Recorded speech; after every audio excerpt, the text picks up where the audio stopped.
Welcome to the weekly podcast, and thank you for watching. And I want to say thank you to all of you who are writing to me and telling me that these podcasts are helping you, because that's the only reason I want to do it, is to teach you what God's taught me. So keep the comments coming, because I'm encouraging you and you're encouraging me, and I really appreciate it. We're finishing up our lesson on breaking the cycle. To me, this is all about making yourself obey God when you flat out don't want to, when you don't want to do what you know deep in your heart God's telling you to do. Well, I don't know about you, but I've read the book by Gary Chapman called The 5 Love Languages, and I highly recommend that book. It talks about how there are 5 different ways that we express our love and the way we want to see love expressed back to us. One of them is acts of service, the type person that cleans or just always does things for somebody else.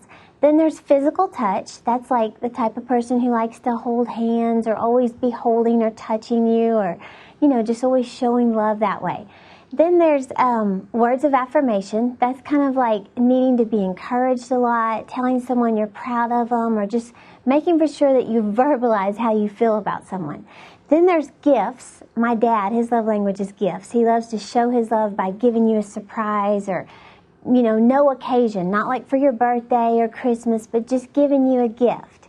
And then the last one is quality time. That's my love language, where the best way for you to show your love or to receive love is to just be with the people you love the most.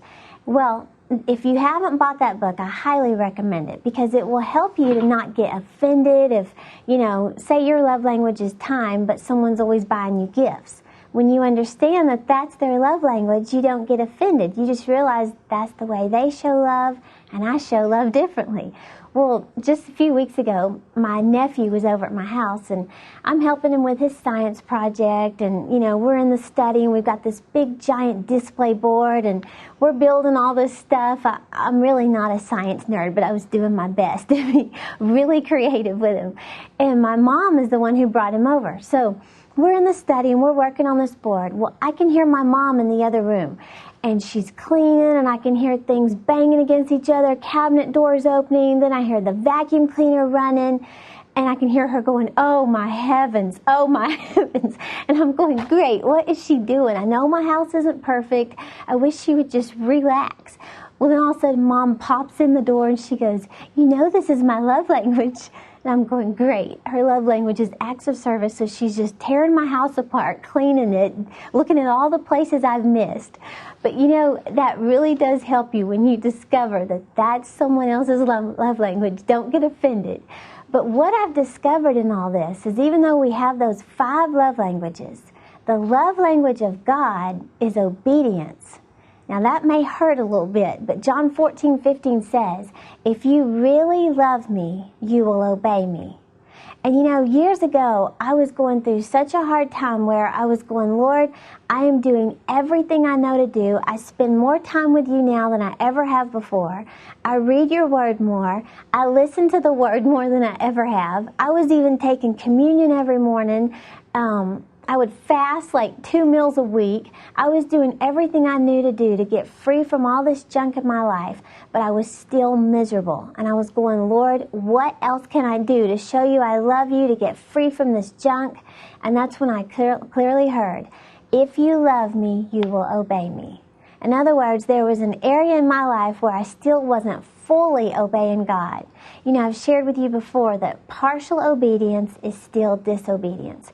And if there's any area of our life where we're partially obeying God, then we stay miserable.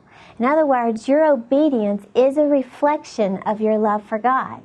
Well, how do you obey God when it hurts? That's the only reason we wouldn't obey God, is because our flesh doesn't want to, because maybe our emotions are tied to something else. God's telling us to break free from it, and we don't want to because it hurts so bad. Well, in order to change the way you feel, you've got to change your desires. I've heard Creflo Dollar say that. He says, you've got to change what you give attention to, and then your desires will change with it. Well, a good example of that is years ago, me and my husband, we got so into Dairy Queen Blizzards. We were eating them First it was like every Friday we'd go by Dairy Queen, get those blizzards. Then it was like every other day we're craving a blizzard, and it got to where we'd just look at each other and say, "You craving a blizz? I'm craving a blizz." And we'd go get one. Then the blizzards went on sale for 99 cents, so it was like every day we were getting a blizzard.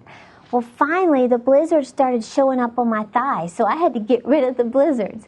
But you know, just like Creflo was saying, you change what you give attention to, and your desires will begin to change. Well, just like my flesh was screaming for the right to have more blizzards, I had to get it out of my life and just stop thinking about it. But you have to stop thinking about whatever, you're trying to hold on to, and get your mind on a new plan. Get your mind on a plan to hear the word at least one time every single day.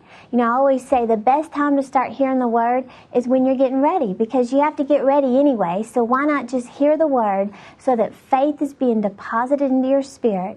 And you're going to have to get extra doses of the word so that you overcome all those lies that Satan's been telling you, that you can't get free from this, you're always going to struggle with that, it's never going to change, you're going to deal with this for the rest of your life.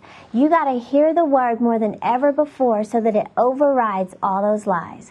So I want you to get a plan this week to hear the word at least one time every single day. And then make your mouth line up with what you're believing for. Start confessing, "Lord, conform my will to your will." Just start saying that every single day. "Lord, I ask you to help me. Conform my will to your will." Because your mouth, your words, they carry life or they carry death. And if you start confessing that out of your mouth, pretty soon your will and God's will be right in line with each other, and it'll help you do whatever hard thing He's asking you to do. So I want to encourage you to do that this week, and get the CD that I'm selling this week on breaking the cycle, because I can share much more in that, more in depth on how to make yourself do what you know God's telling you to do so that you will end up in the perfect will of God for your life.